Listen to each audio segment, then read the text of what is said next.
How do you speak to a patient or a person that is actively dealing with psychosis? You know, hallucinations, delusions, they're out of touch with reality and it's spiraling fast. Now, I've been on the right side of the fence and the wrong side of the fence with this, and I've had 7 years experience doing this in psych wards. So let's start with what you don't want to do. The first thing you don't want to do is invalidate that person's experience. A lot of times when people are dealing with all types of thoughts that aren't in connection with reality, they might actually just be spewing these things out uncontrollably in a psychosis, and they're trying to also see if the people around them agree. Now, the reason why you don't want to invalidate or just disagree telling that person like, yeah, I don't know what's going on, but that's not what's really happening right now. That could be the only fabric left between that person and their concept of self, and if you pull that rug from under them, it can have some pretty significant psychological consequences. Now, I'll give you an example, because psychosis doesn't always present itself as abnormal. I was having a conversation with a patient one day. We were just kicking it. I was asking him what he ate for the day, you know, if he's ready to go home and be discharged, like how many groups did he attend, and so far he's giving me normal answers. Then he tells me, oh yeah, but when I get out of here, I gotta re-meet up with Jesus on Woodward, where I met him last time on 13 Mile. I'm like, wait a second, you know somebody named Jesus? He's like, Jesus Christ. Then he goes on to tell me about Jesus Christ on Woodward Avenue in 13 Mile, gave him specific directions to spank his wife and to spread that gospel while on the unit. Things took a turn fast. The one thing about being psychotic is delusions don't have to be consistent, nor are they time bound, so they don't have to last all day. Matter of fact, his didn't. When I ended up going throughout my whole shift later on, when I talked to him and asked him about Jesus, he didn't know what the hell I was talking about. But because I didn't sit there and say, hey, yeah, that's not anything that Jesus would say, or start projecting whatever you might think as an individual or trying to guide them through their psychosis, like, don't try to do that. Also, if a patient sees something and it's clearly not there, don't tell them like, oh my gosh, like that's not really real.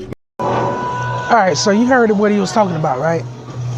The reason why I keep picking this guy's videos is because he's telling you how these nurses and these doctors think when you're in the hospital, right? Now, from what I was listening to from his story about the guy wasn't under psychosis. The guy is probably a pathological liar. So there's a difference between being a liar and being under psychosis. And a lot of times, remember what I was telling you in my other video with him about doctors, these people not taking into effect nuance. So you don't get nuance when you're dealing with what they call a mental health patient or psychosis. Now, number one, most 99.9% of people never go through psychosis a day in their life. And the reason why is because normally you go through psychosis through mostly medication. Now, they say it's through a traumatic event, but there's stages to psychosis.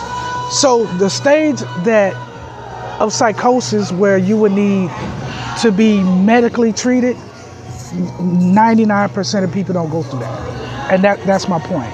Now, if you listen to what he said, he was basically telling you some bullshit.